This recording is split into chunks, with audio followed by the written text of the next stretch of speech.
ربنا يا ربنا ربنا يا ربنا ربنا يا ربنا ربنا يا ربنا يا ربنا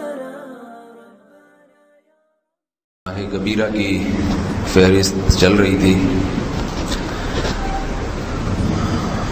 قرآن مجید میں ہے ان اللہ لا یستحی من الحق، کہ اللہ تعالیٰ حق بات بیان کرنے سے حیا نہیں کرتے۔ حدیث میں بھی بعض ایسے مسائل کو اللہ کے رسول نے بیان کیا ہے صلی اللہ علیہ وسلم نے جو بظاہر حیا کے خلاف ہیں، مگر اس لیے بیان کیا کہ اگر آپ صلی اللہ علیہ وسلم بیان نہ کرتے تو لوگ ان بے شرمی کے کاموں میں مبتلا ہو جاتے۔ اسی وجہ سے میں بھی یہ ہمت کر رہا ہوں کہ ایک اور ایسا گناہ جس میں لوگ مبتلا ہیں اور وہ ہے حیا کے خلاف، مگر ہے بہرحال شریعت کا مسئلہ اور لوگ اس میں گناہ میں مبتلا بھی ہیں، اس لیے بتانا ضروری ہے۔ وہ یہ ہے کہ لوگ شادی کے بعد بھی آج کی نوجوان نسل زوجہ سے، بیوی سے غیر فطری طریقے سے ہم بستری کرتے ہیں۔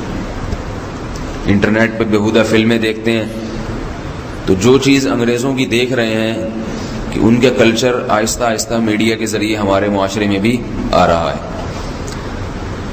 اللہ کے رسول صلی اللہ علیہ وسلم نے لعنت فرمائی ہے، ایک روایت میں ہے کہ اللہ اس کی طرف دیکھے گا نہیں کہ جو اپنی زوجہ سے پچھلے راستے سے ہم بستری کرے گا۔ یہ بیماری بھی، یہ گندگی بھی لوگوں میں پھیلتی جا رہی ہے، خاص طور پہ جن کو لڑکوں سے بدفعلی کی عادت پڑ جائے تو وہ زوجہ سے فطری راستے سے ہم بستری نہیں کرتے۔ اللہ نے فرمایا کہ نساؤکم حرث لکم، یہ تمہاری زوجات ہیں، بیویاں ہیں، یہ نسل بڑھانے کے لیے ہیں۔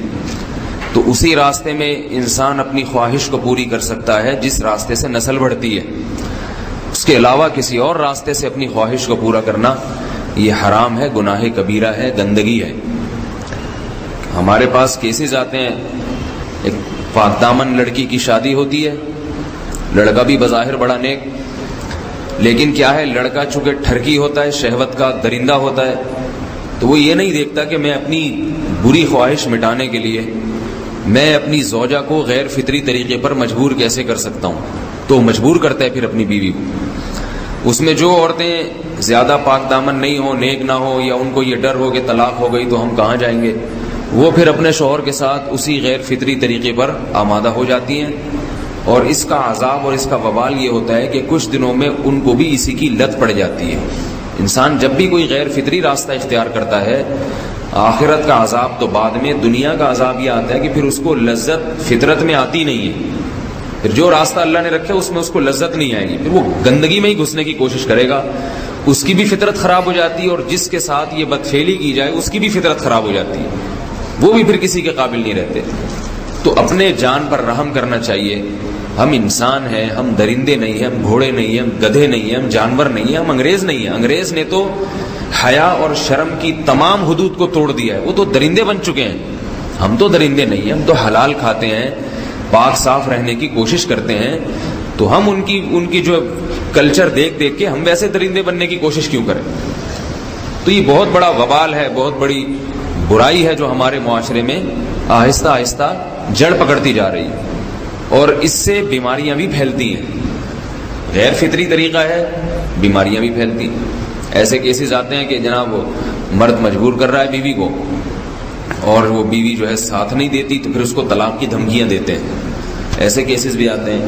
اور یہ بھی آتا ہے کہ مرد جب اپنی بیوی کو غیر فطری طریقے پر مجبور کرتا ہے، بیوی آمادہ نہیں ہوتی، تو مرد پھر یہ دھمکی دیتا ہے کہ بھائی میری خواہش تو تم سے پوری ہوتی نہیں ہے، پھر میں دوسروں کے پاس جاؤں گا۔ تو یاد رکھیں، جس عورت کا شوہر یہ دھمکی دے اس کو کہ میں زنا کروں گا اگر تم نے میری خواہش پوری نہیں کی غیر فطری طریقے سے، تو عورت اپنے شوہر سے کہہ دے کہ جاؤ تم کہیں اور جا کے منہ کالا کرو، تمہاری فطرت میں گندگی ہے تو یہ مجھے گندا بنانے کی کوشش نہ کرو، اس کو زنا کرنے دیں، وہ اللہ آخرت میں اس سے بھگتے گا۔ ہر بیماری کا اللہ نے علاج رکھا ہے۔ اللہ کے رسول صلی اللہ علیہ وسلم نے فرمایا، صحیح بخاری کی حدیث، ما انزل اللہ من داء الا انزل له دواء، کوئی بیماری ایسی نہیں ہے جو اللہ نے نازل کی ہو اور اس کے لیے دوا نہ رکھی ہو دنیا میں۔ تو اگر کسی کو ایسی لت پڑ گئی ہے غیر فطری کام کی، تو اس کو چاہیے کہ وہ اپنا علاج کرائے۔ ڈاکٹر سے بھی رابطہ کرے. اور سب سے بڑا علاج یہ ہے کہ کچھ وقت صبر کرے گا, چھوڑ دے گا کچھ عرصے کے لیے, تو خود بخود آہستہ آہستہ صحیح ہو جائے گا. ایک آدمی شراب کا عادی ہے, ایک علاج تو یہ کہ ڈاکٹروں سے رابطہ کرے, بہترین علاج کیا, چھوڑ دے. کتنے دن تڑپے گا, 1 دن 2 دن 3 دن 4 دن 1 ہفتہ 2 ہفتہ, بہت زیادہ سال ہو جائے گا نا, اس کے بعد خود بہت ٹھیک ہو جائے گا. سگریٹ کا عادی ہے, چھوڑ دے گا, تو کتنے لوگ ہم نے دیکھے ہیں دن میں 20 سگریٹ پیتے تھے, چھوڑنے پر آئے تو بالکل ایک دم چھوڑ دی انہوں نے, آہستہ آہستہ کر کے چھوڑ دی, لیکن تکلیف ہوئی مگر عادی ہو گئے.